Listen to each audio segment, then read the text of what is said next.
मेरे प्यारे देशवासियों, पंडित जी का दवाखाना सुखी जीवन के माध्यम से मैंने जो अंधविश्वास को मिटाने की मुहिम शुरू की है, उसमें आप भी निःशुल्क जुड़ें। आपके कमेंट्स और मेरे प्रेरणादायक वीडियो समाज में अवश्य सुधार लाएंगे, ऐसा मेरा विचार है। अब सुनिए। हरि ओम नमः शिवाय। मेरा आज का हेडिंग है एक सच ये भी। मेरे हेडिंग ही आपको हैरत में डाल देंगे। आप उन्हें देखेंगे तो आपको सत्यता का पता चलेगा। अब सुनिए। मेरा आज का वीडियो संवेदनशील है। वैसे तो वो एक इंजीनियर था पेशे से, पर रिहाई के वक्त जब उसकी सज़ा पूरी हो गई तो जज साहब बोले, राजू आप अपने घर जा सकते हो, आपकी सज़ा पूरी हो गई। राजू बोला, मैं कुछ कहना चाहता हूँ जज साहब।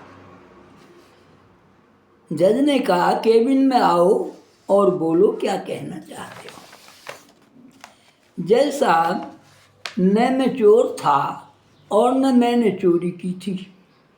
मैं तो एक इंजीनियर हूँ, पर बेरोज़गार होने के कारण 3 दिन भूखा रहने के बाद, जब बेरोज़गार था तो मेरे पास धन भी ख़त्म हो गया था। 3 दिन भूखा रहने के बाद 4 रोटियां झपट ली थी। भला हो उस आदमी का और पुलिस का, जिनकी मेहरबानी से कानून ने मुझे जेल भेज दिया। मेरी आपसे नम्र निवेदन है, नौकरी मिलने तक मेरी सज़ा बढ़ा दी जाए, ताकि मैं पेट भरकर भोजन तो कर सकूं। कम से कम जेल में आत्महत्या से तो बच जाऊंगा।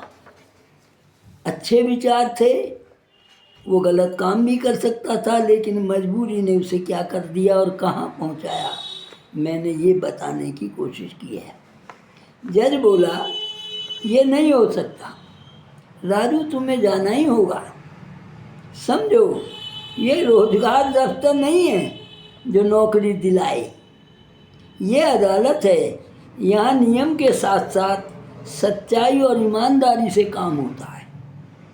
जज ने क्या कहा, आप इस पर भी ध्यान दें। राजू बोला, माय लॉर्ड, ये तो मैंने स्वयं अपनी आँखों से आपकी अदालत में देखा और कानों से सुना भी।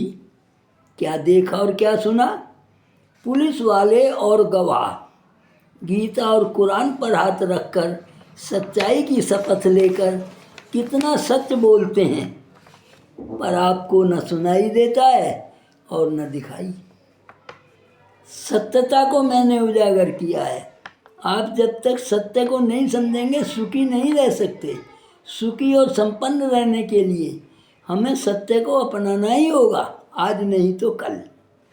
जज बोला, सुनो, हर आदमी को बोलने की स्वतंत्रता संविधान से मिली हुई है और ये प्राणी का जन्मसिद्ध अधिकार है। राजू बोला, फिर तो 4 या 6 दिन बाद मुझे फिर यहीं आपकी जज साहब अदालत में आना ही होगा।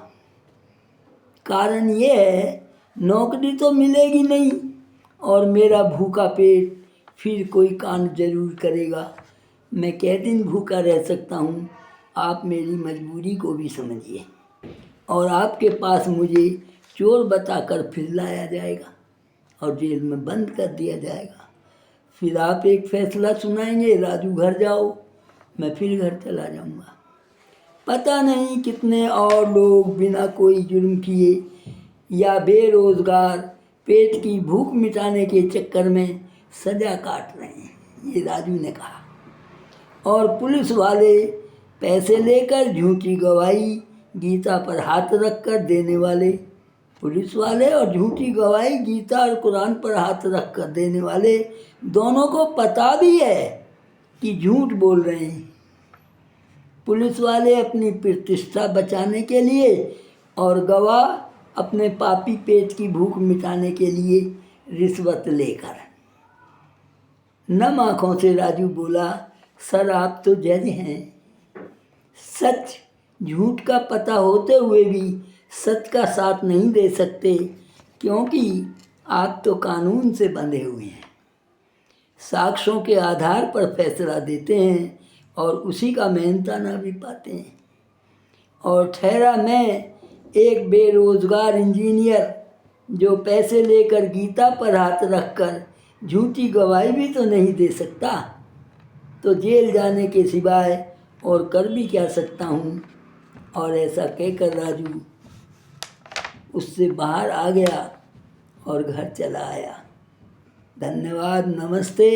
अच्छा लगे तो उसको सब्सक्राइब, लाइक और कमेंट्स भी दें, ताकि मैं और अच्छे विचार आपके पास तक पहुंचा सकूं। धन्यवाद।